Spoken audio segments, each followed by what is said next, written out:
بسم الله والحمد لله والصلاة والسلام على رسول الله وعلى آله وصحبه أجمعين. Nous continuons la lecture de An-Nazm al-Jali fi al-Fiqh al-Hanbali de Cheikh al-Fadhfari. Donc comme son nom l'indique, épître qui traite des définitions des adorations et des principaux jugements qui s'y rapportent sous forme de vers. Donc dans le madhab Hanbali, puis dans le même temps on lit les paroles de Cheikh al-Uthaymin tirées de Al-Sharh al-Mumti' ala Zad al-Mustaqni' d'Al-Hajjawi, donc afin que l'on voit les preuves des ahkam dans le madhab al-Hanbali, les ahkam, les jugements exposés et l'étude qu'en fait Cheikh al-Uthaymin et son avis quant à la parole prépondérante, et avec parfois donc on essaie d'amener des aqwal de Cheikh al-Ubaylan sur les sujets traités. Pourquoi Cheikh al-Ubaylan? Parce que dans sa manière d'étudier, il accorde une place, comme tous les savants, bien sûr, mais de manière plus appuyée, je dirais, au aqwal des Sahaba radiyallahu anhum, et essaie de trouver les paroles et les actes des Sahaba et les rassembler et donner à partir de là ce qui est plus à même d'être suivi selon lui, afin que l'on ait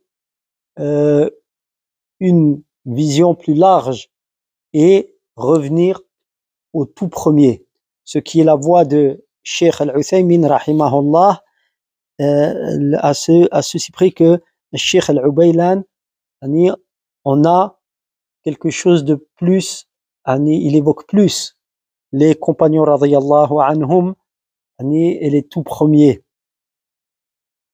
dans sa méthodologie.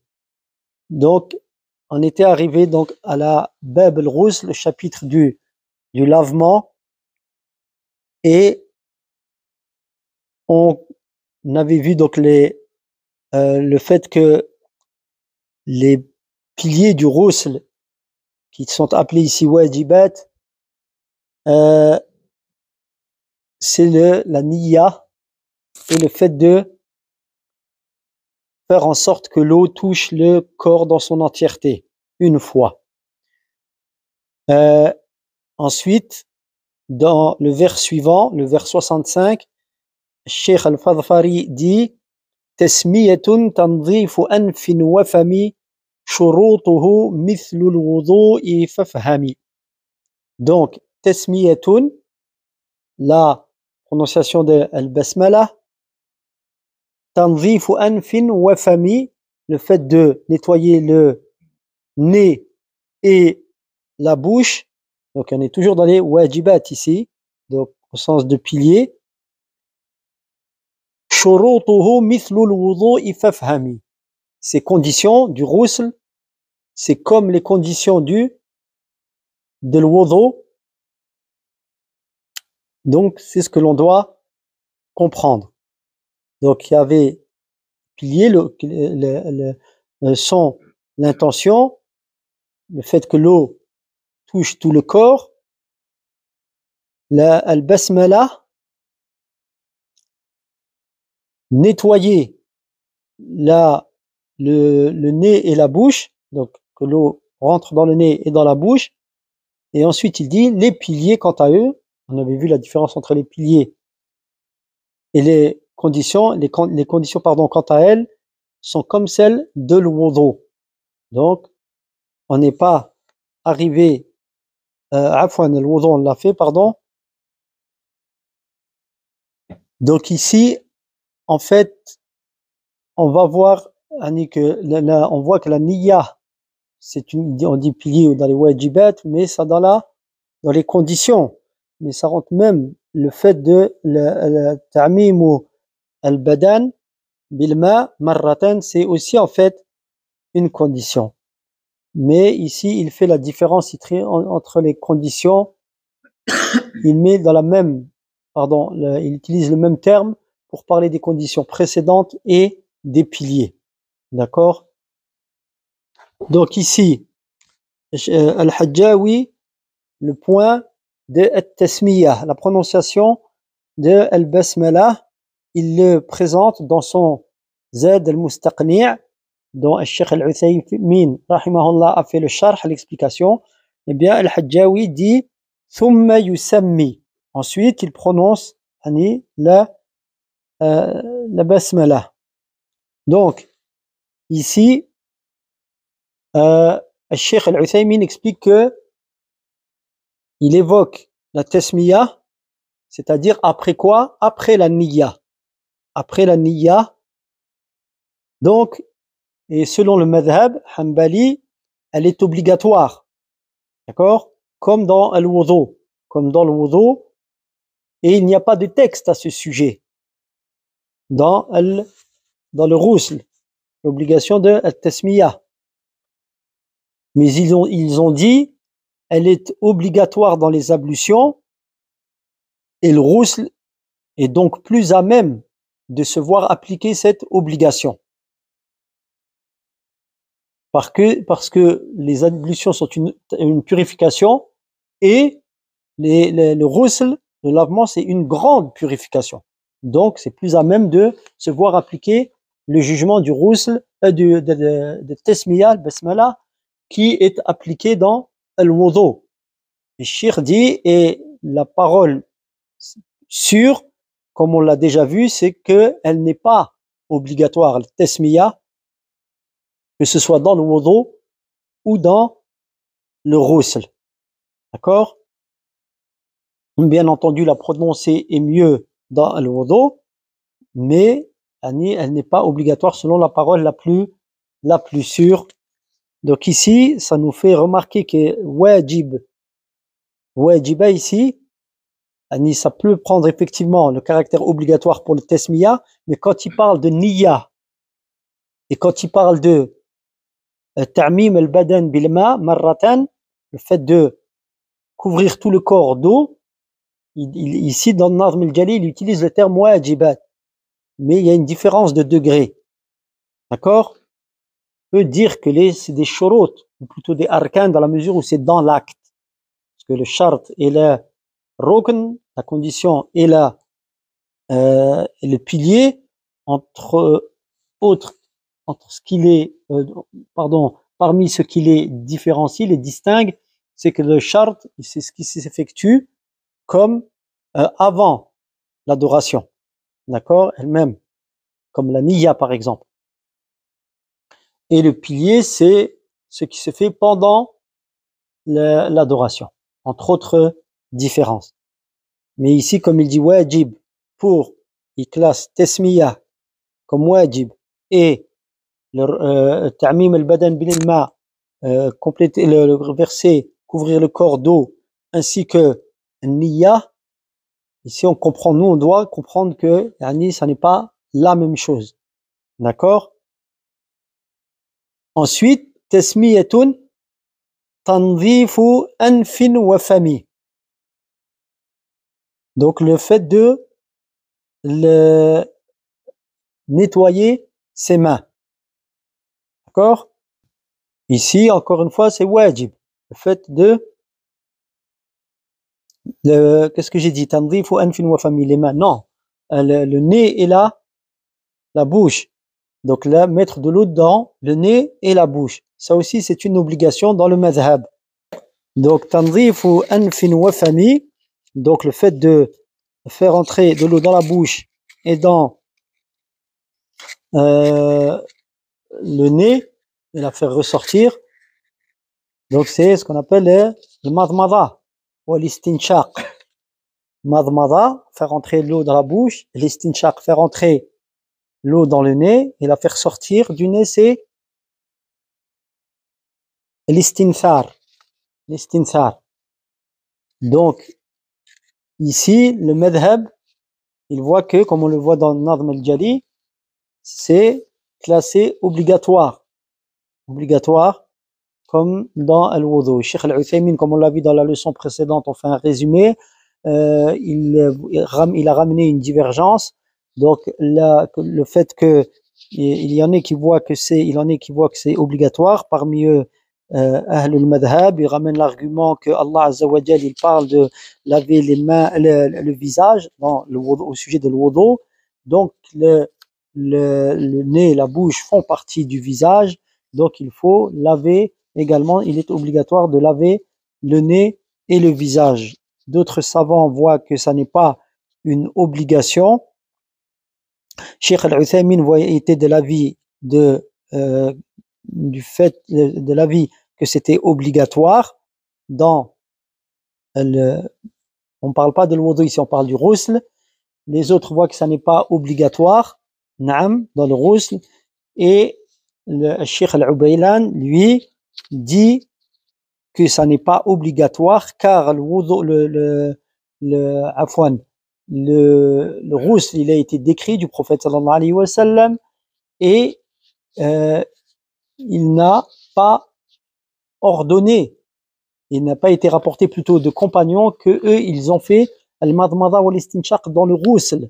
Et rapport à quand on fait le lien avec le hadith dans lequel le prophète sallallahu alayhi wa sallam, lorsqu'il a ordonné de faire le wudu à un compagnon qui avait fait le tayammum, il a dit tu continues à faire le tayammum, il a dit quand tu trouves de l'eau, verse afrir alayka ala ra'sik al-ma, verse de l'eau sur toi, verse de l'eau sur toi.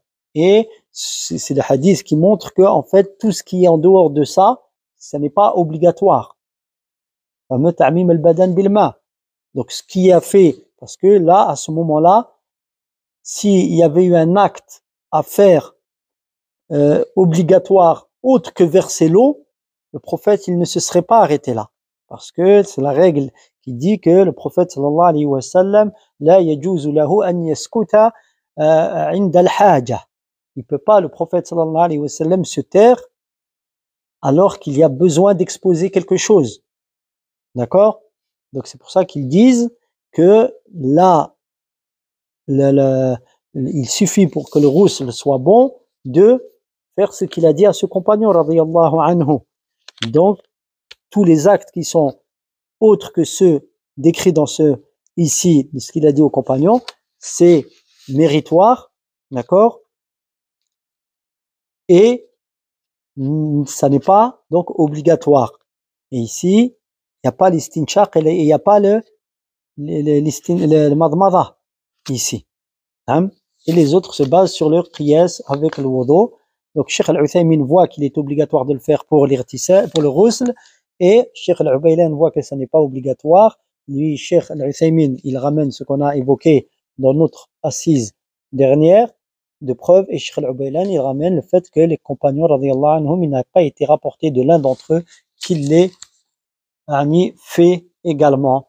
Donc ils s'en tiennent au hadith du prophète sallallahu alayhi wa sallam. Ça montre qu'ils se sont tenus au hadith du prophète sallallahu alayhi wa sallam qu'il a donné à ce compagnon.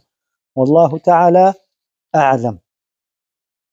Donc là, suite après ce qu'on vient d'évoquer d'obligation et de divergence à ce sujet, dans Nadm al-Jali, dans le vers suivant, 66, il passe au sunan. Il dit wa sunna an yuzila qablahu al-adha thumma wudu'un dalku a'dha'in kadha.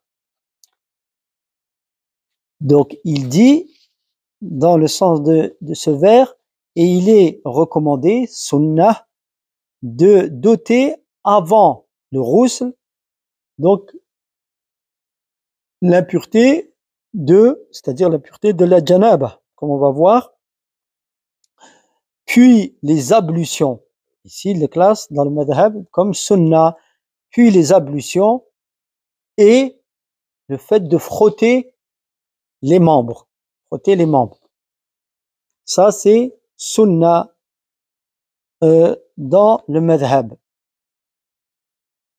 Dans زاد المستقنع, الشيخ الحجاوي rahimahullah a écrit, il dit ويغسل يديه ثلاثة, il se lave les mains 3 fois, d'accord, وما لوثه, et ceux qui l'a sali, entre guillemets sali, d'accord, donc ceux qui l'a touché de janaba.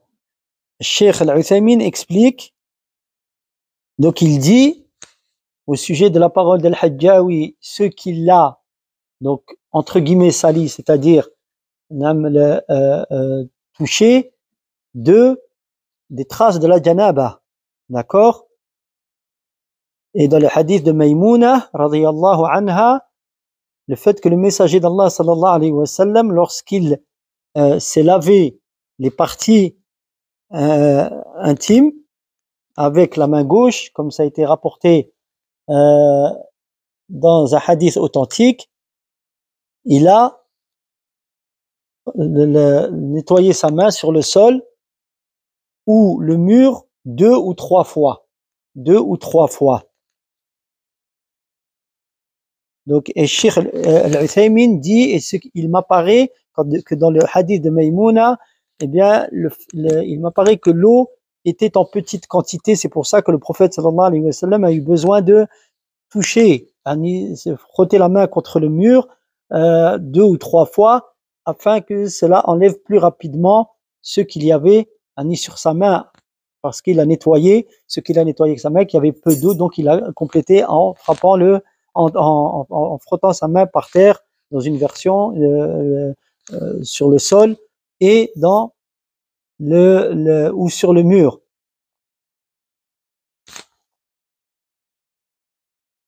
Puis dans le hadith, le cheikh explique et interprète qu'il a lavé ses pieds, parce qu'il a lavé ses pieds aussi dans une version à la fin. Donc en un autre, il s'est écarté, il les a lavés en un autre endroit. Wallahu a'lam. Donc après le fait, le hukm du fait de se doter les traces de la janaba, et que cela fasse partie de la sunna, dans Nazm al-Jali, il dit thumma wudu'un, thumma wudu'. Dans le livre d'Al-Hajjawi, Zad al-Mustaqni', il dit wa yatawadda, c'est-à-dire, dit Cheikh Al-Uthaymin, il fait ses ablutions comme pour la salat. Donc, et la parole de l'auteur Al-Hajjawi ici, eh bien, indique que, en apparence, le prophète sallallahu alayhi wa sallam faisait ça, ses ablutions. Donc, celui qui fait le ghusl janaba, lorsqu'il fait les ablutions, il fait les ablutions de manière complète. Et c'est ce qui est indiqué dans le hadith de Aïcha, c'est-à-dire qu'elle dit qu'il a fait ses ablutions comme pour la prière. On peut comprendre qu'ici, lorsque elle dit qu'à la fin du hadith qu'il s'est lavé les pieds, c'est-à-dire une seconde fois. D'accord? Wallahu ta'ala a'lam. D'accord? Ensuite, à la fin du vers, il dit Dalku a'dha'in kada. Donc, ainsi que le fait de frotter les membres qu'il lave. Ça, c'est également dans le madhab une sunna. Dans Zad al-Mustaqni', Al-Hajjawi dit wa yadlukuhu, c'est-à-dire il se frotte le corps, d'accord, il frotte les membres de son corps, donc il fait passer sa main dessus. Ça, c'est le rose. On avait vu que le wajib, le rukn ou le shart, c'était que l'eau touche tous les endroits du corps. Donc il n'y a pas de celui qui, s'il ne frotte pas, il ne frictionne pas, il n'y a pas de mal. Donc ici, sunna, c'est qu'il le fasse. Donc il dit, Cheikh, il est légiféré, le frictionnement, la friction, Allahu A'lam. Donc il donne la hikmah, Cheikh Al-Uthaymin, du fait de le frotter l'eau, c'est pour qu'elle passe bien sur toutes les parties du corps et qu'elle n'en laisse rien, parce qu'il se peut qu'il y ait des endroits que l'eau n'atteigne pas. Donc, et en frottant, il est sûr que cela se fasse. C'est pour ça que c'est une sunna de le faire. Dans Nadm al-Jali, dans le vers suivant, le vers 67, donc dans le 66, il dit Thumma wudu'un dalku a'dha'in kada. Dans le 67, il dit Bad'un bi ra'sin wa tayamunun wa tathlithun ta'ahudul ghuduni kash'ath. Donc, ici, la parole de Cheikh Al-Fadfari, Bad'un bi ra'sin wa tayamunun wa tathlithun ta'ahudul ghuduni kash'ath. Donc, Bad'un bi ra'sin, toujours dans les sunan, le fait de commencer par la tête. D'accord? Se laver la tête. Tayamunun, côté droit. Tathlithun, 3 fois. Et rechercher les endroits où l'eau, elle serait susceptible, que l'eau n'aurait pas atteint. Ta'ahudul ghudun. Donc, on va chercher al-ghudun kash'ath. Donc, al-ghudun, ici, c'est tout ce qu'on a dit, ça englobe ce que je viens de dire, le fait de rechercher les endroits que l'eau serait susceptible de ne pas atteindre. Tel que, par exemple, ici, al-sha'ath, on nous explique que c'est les cheveux, ce qui atteindre bien la base des cheveux. D'accord? Et le ghudun, c'est tout ce qui est susceptible de plis dans la peau. D'accord? Quelqu'un qui est un peu enveloppé, il faut bien qu'il fasse passer l'eau entre j'ai pas non, qu'il fasse passer l'eau entre ça porte un nom, les bourrelets, barakallahu fikum, les bourrelets, etc. Et tout endroit de la sorte. Donc c'est ça, tout cela fait partie de la sunnah. Donc on va voir ici, il a évoqué combien de sunnah dans ce vers. Donc 1, 2, 3, 4. D'accord? Le premier c'est Bad'un bi ra'sin, le fait de commencer par la tête, c'est-à-dire le lavement. Donc dans Zad al-Mustaqni', le fait de commencer par la tête, il dit wa yahfi ala ra'sihi thalatha. Donc, et il verse de l'eau sur sa tête 3 fois ici. Donc, il dit, Cheikh Al-Uthaymin, ظاهره أنه يحثي الماء على جميع الرأس ثلاثة. Ici, en apparence, c'est qu'il verse de l'eau sur sa tête 3 fois. Et ensuite, dans An-Nazm al-Jali, il dit, donc, 3 fois également, thalathan, ici, on lit la parole de Cheikh Al-Uthaymin, donc le fameux 3 fois. Il dit, c'est par analogie que le madhab, il a conclu cela. D'accord? Analogie sur al-wudu. Donc, et c'est ce qui est connu dans la parole, dans le choix, l'avis du madhab. Donc, et Cheikh l'Islam Ibn Taymiyyah, rahimahullah, il y a un groupe de savants ont choisi qu'il n'y a pas de taslis dans le lavement du corps. Le lavement du corps. Pourquoi? Parce qu'il n'y a pas de trace authentique de cela dans la sunna du prophète sallallahu alayhi wa sallam. Cela n'est donc pas légiféré. Donc, après le fait de commencer par la tête, et j'ai parlé des 3 fois ici, mais il y avait avant cela dans le Nazm le tayamun, le fait de commencer par la droite. Donc le tayamun évoqué dans le Nazm al-Jali, il est évoqué dans Zad al-Mustaqni' par wa yatayamanu. C'est-à-dire, Cheikh Al-Uthaymin yatayamanu, ça veut dire qu'il commence par la droite. C'est-à-dire qu'il commence par le côté droit. De par le hadith de Aïcha radhiyallahu anha, كان النبي صلى الله عليه وسلم يعجبه التيمم في ترجله وتنعله وطهوره وفي شأنه كله.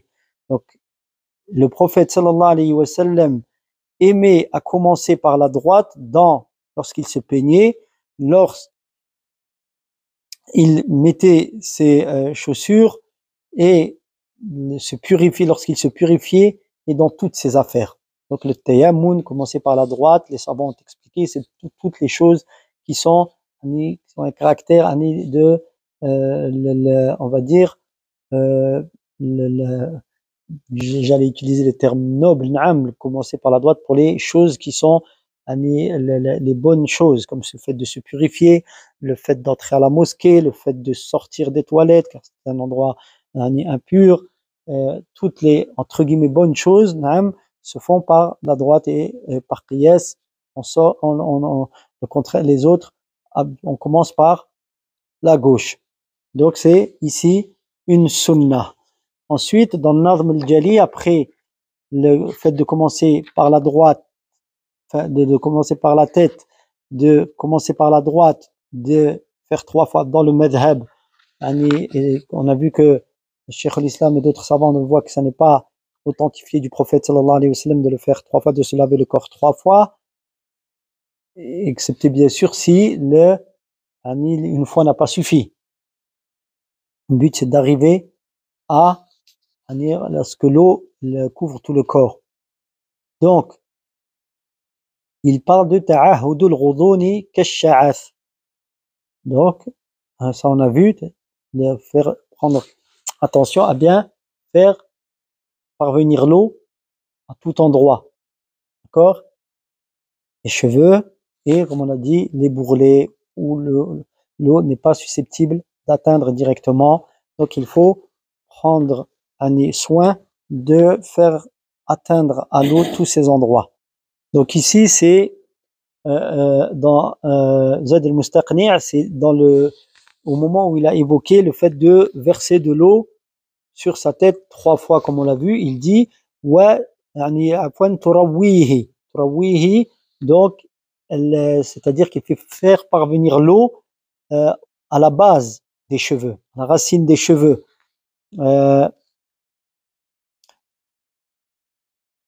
Donc ici, c'est ce qu'il faut faire. Et dans le hadith de Aïcha radhiyallahu anha, ثم يخلل بيده شعره حتى إذا ظن أنه قد أروى بشرته أفاض عليه الماء 3 مرات. Donc là, le prophète sallallahu alayhi wa sallam, quand elle décrit à Aïcha le ghusl du prophète, c'est-à-dire il passait ses mains dans ses cheveux, d'accord, jusqu'à être sûr qu'elle ait atteint la base la base de ses cheveux, c'est-à-dire la peau du crâne. Donc, alors il faisait ici sur la tête, on avait dit, le corps, on avait dit que les 3 fois, ça n'était pas sunnah, mais sur la tête, elle dit ici, afadha alayhi al-ma'a 3 marrat. Alors il versait de l'eau sur lui, c'est-à-dire sur sa tête 3 fois. ثم غسل سائر جسده, puis il se lavait le reste du corps. Donc on comprend ici, dit Cheikh Al-Uthaymin, que il verse, donc en apparence qu'on voit du hadith, c'est qu'il verse sur sa tête de l'eau, puis il s'en frotte les cheveux, d'accord, en premier lieu, puis il verse de l'eau, encore une fois sur sa tête, 3 fois. Donc certains savants ont dit la parole de Aïcha 3 fois, ça n'est pas 3 fois sur la tête en entier, c'est une fois à droite, une fois à gauche et une fois au milieu. Donc ça c'est tiré de Fath al-Bari. Donc et cela est prouvé par l'acte du prophète sallallahu alayhi wa sallam lorsqu'il a utilisé un récipient qui était utilisé pour c'est pas, c'est pour traire les nam halab al-naqa, traire les chamelles. Donc il a pris ce récipient, donc il y avait de l'eau dedans, et il s'est lavé le côté droit de la tête, puis le côté gauche, puis le milieu de la tête. Wallahu a'lam. Est-ce que c'est ghusl janaba ou est-ce que c'est un autre ghusl? Allahu a'lam. Mais toujours est-il qu'il y en a qui voient que le fait qu'il se lave 3 fois la tête, c'est pas 3 fois la tête, mais en 3 fois. Droite, gauche, milieu. Allahu ta'ala a'lam.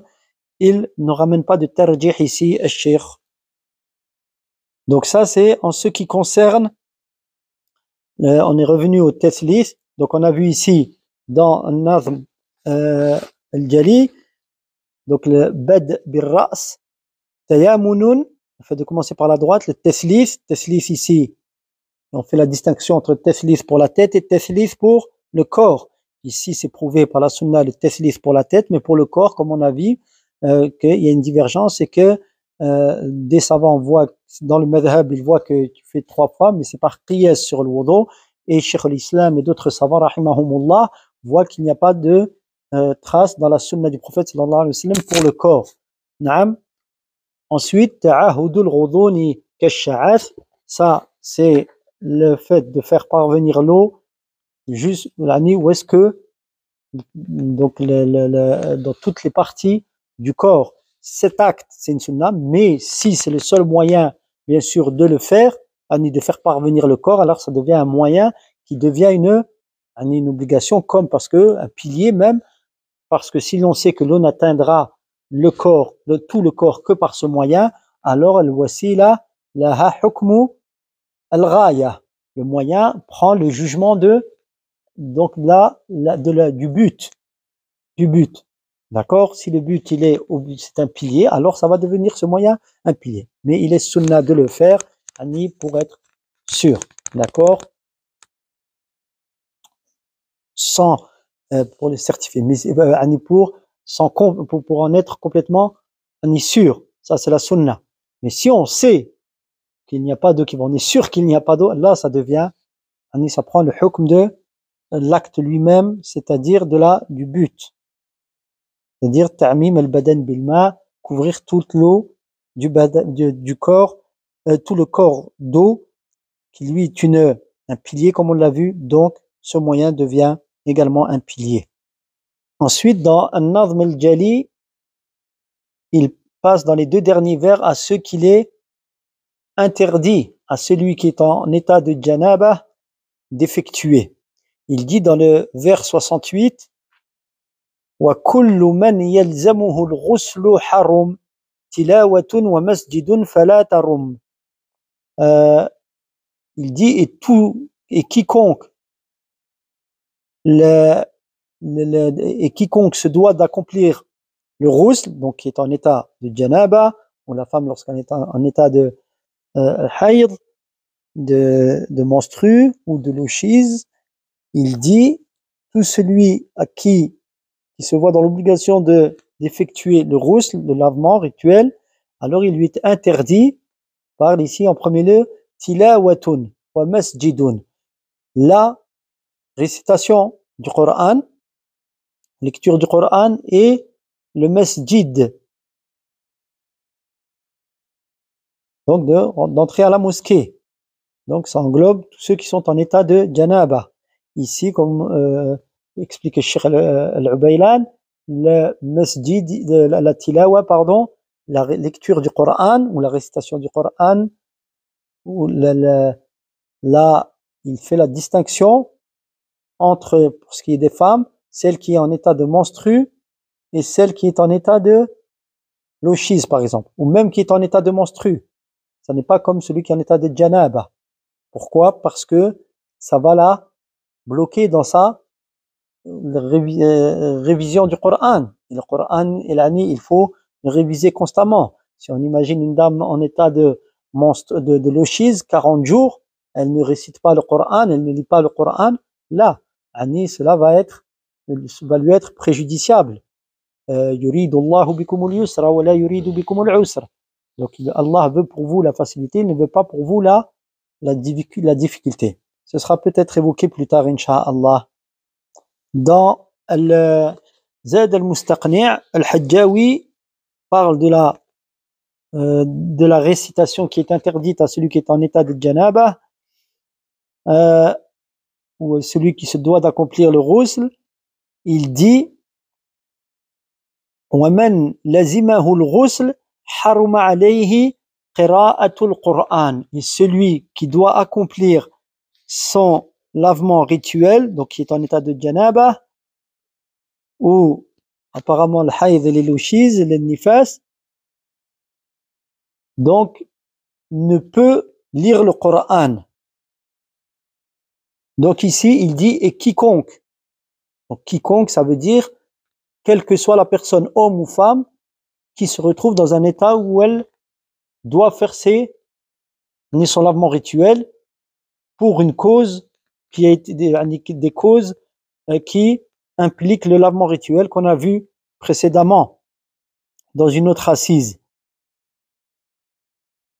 Cheikh Al-Uthaymin dit et celui qui doit accomplir un lavement rituel, donc il lui est interdit, il commence à les donner, il les donne tous, Cheikh Al-Uthaymin, ou une grande partie, la salah, le tawaf, donc la circumambulation autour de la Kaaba, mess le mushaf, toucher le mushaf, car le muallif,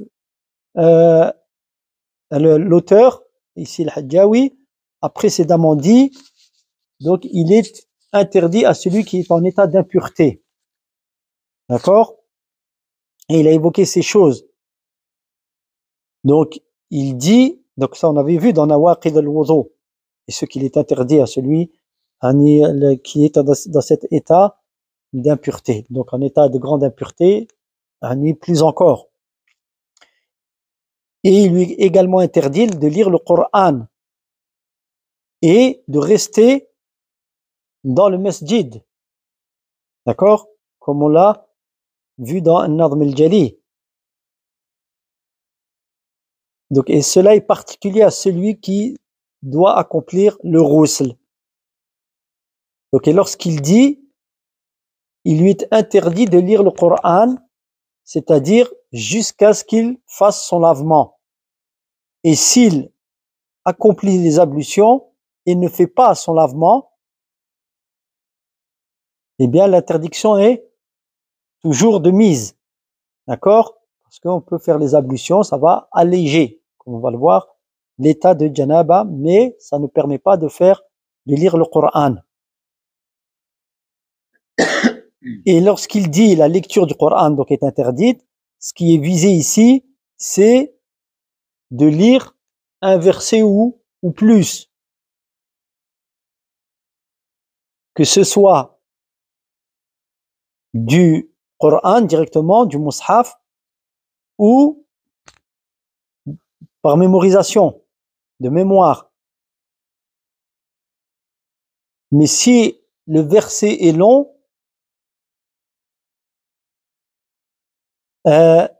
لكن إن كانت الآية طويلة فإن بعضها كالآية الكاملة. Et quand le verset est long, donc lire un bout du verset, c'est comme lire le verset en entier. Donc, tu n'as pas le droit de faire cela. Tout ça, c'est Al-Shir amène le madhab. Donc, et le plus long verset du Coran, c'est le verset de la dayn. Ya ayyuha alladhina amanu idha tadayantum bidaynin ila ajalin musamman faktubuh. Ensuite, il ramène un profit. Ici, Cheikh Al-Uthaymin, il dit qu'il n'englobe pas, malgré sa longueur, ce verset, toutes les lettres de l'alphabet ne sont pas utilisées. Et encore un profit, il dit, et 2 versets dans le Coran englobent toutes les lettres de l'alphabet en eux. Et ce sont le dernier verset de Surat Al-Fath, Muhammadun Rasulullah walladhina ma'ahu al-aya. Ça englobe toutes les lettres de l'alphabet. Et dans Ali Imran, la parole d'Allah Azza wa Jal, Thumma anzala alaykum min ba'di al-ghammi amanatan, le verset. Donc, il revient ensuite, la lecture du Coran interdite, il dit que ce soit la lecture d'un dhikr évoqué dans le Coran. Alors ce n'est pas le but, qu'il ne vise pas, la récitation du Coran. Le fait que ce soit en accord avec un verset du Coran, ce dhikr on le trouve dans le Coran, non, il n'a pas le droit de le faire, même s'il n'a pas l'intention de lire le Coran. Naam, faux. Il peut le faire, comme le fait de dire Bismillahir Rahmanir Rahim, ou alors Alhamdulillahi Rabbil Alamin, s'il ne vise pas la lecture du Coran. Donc là, il peut le faire. Et la preuve que celui qui est en état de janaba n'a pas le droit de lire le Coran, c'est ce qui suit. Là, ici, il ne lit pas le Coran, celui qui est en état de janaba.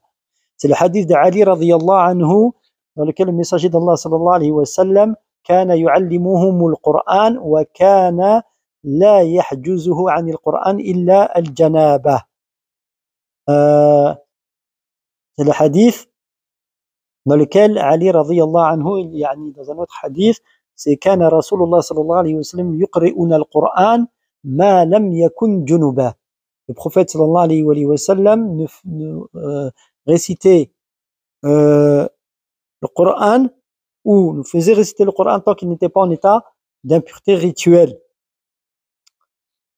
Donc ici, c'est rapporté par Ahmed, Abu Daoud, Nasa'i, ainsi que Tirmidhi.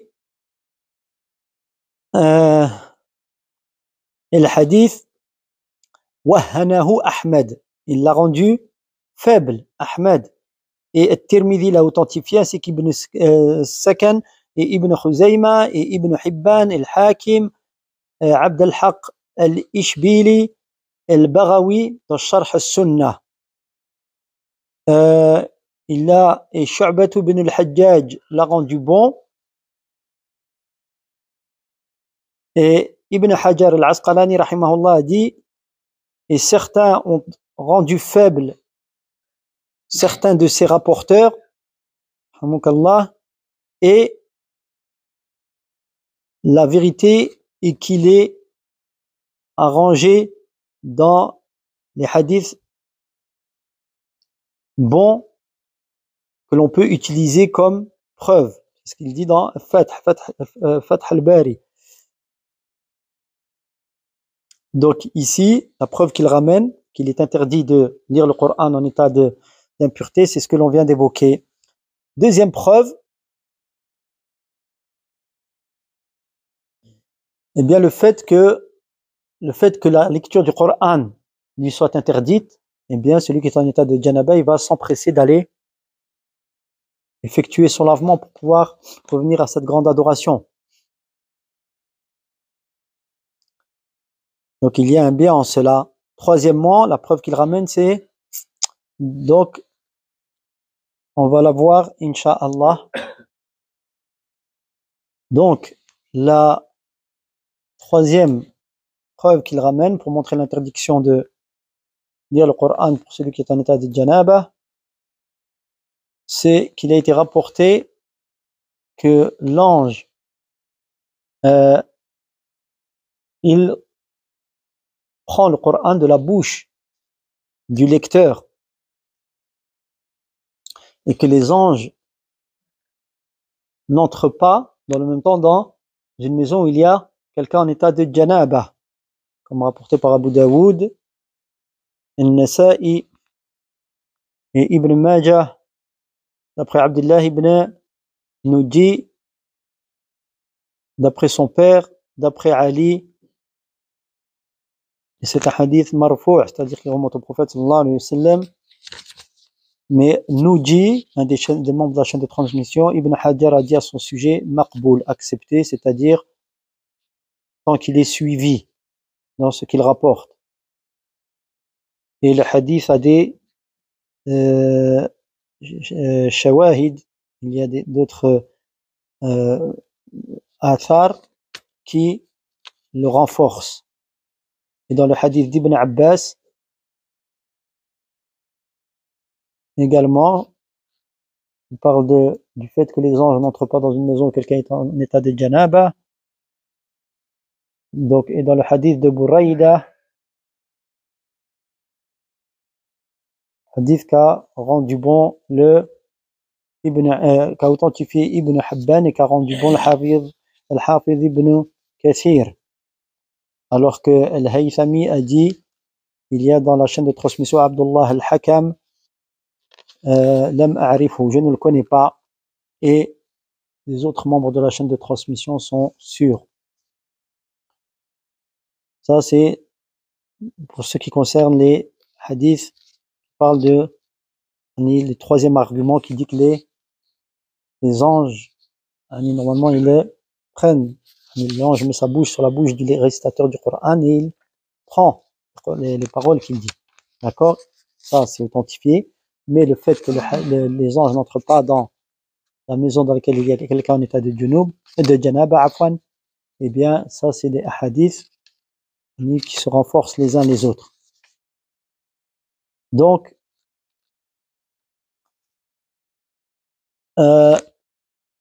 et en conclusion, en conséquence, dit Cheikh Al-Uthaymin, lorsqu'il lit le Coran, eh bien, en état de janaba, il va soit empêcher l'ange de prendre le Coran, comme on l'a vu, eh bien, ou alors il va lui causer lui causer du tort par son état de janaba. Il dit,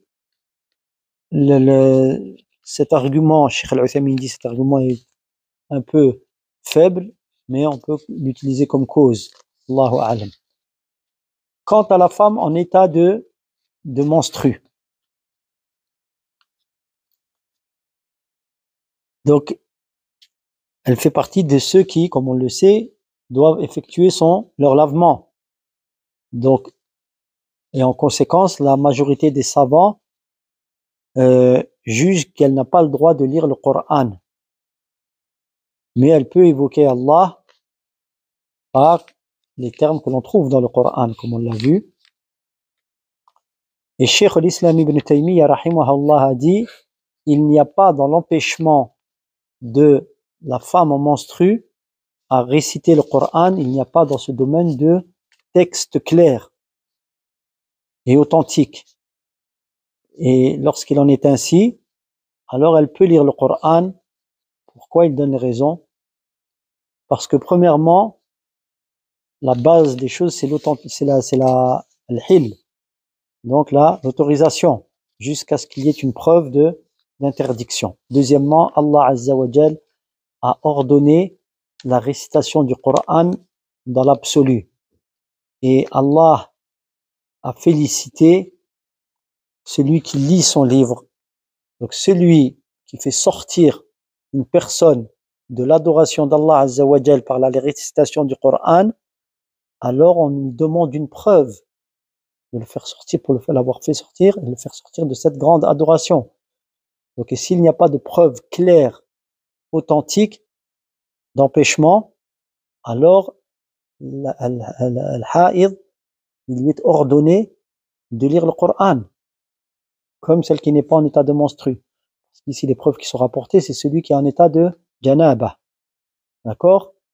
Et Cheikh Al-Ubaylan ajoute, il dit, la femme en état de menstru, elle n'est pas comme ceux qui font le qiyas sur le janaba, il ne marche pas le qiyas, l'analogie. Parce que l'état de janaba, la personne, elle peut tout de suite aller faire le janaba, le ghusl. Alors que la femme en état de menstru, et plus encore en état de lochise, donc doit attendre. Un temps, elle est bloquée. 5, 6, 7 jours, Allahu a'lam. 40 jours, de lochise. Donc ça n'est pas un qiyas que l'on peut faire. Donc, ensuite, il parle ça n'est pas évoqué ici, donc on n'en parlera pas, celui qui s'est converti. Est-ce qu'il doit faire le ghusl? Il y a un khilaf, donc ceux qui voient qu'il est obligatoire pour lui de faire le ghusl, leur dalil principal, c'est le hadith d'Abi Huraira, lors de la conversion de Thumamata ibn Umamah ibn Uthalin, Allahu a'lam, na'am, lorsqu'il s'est converti, amarahu Rasulullah sallallahu alayhi wa sallam an yaghtasila.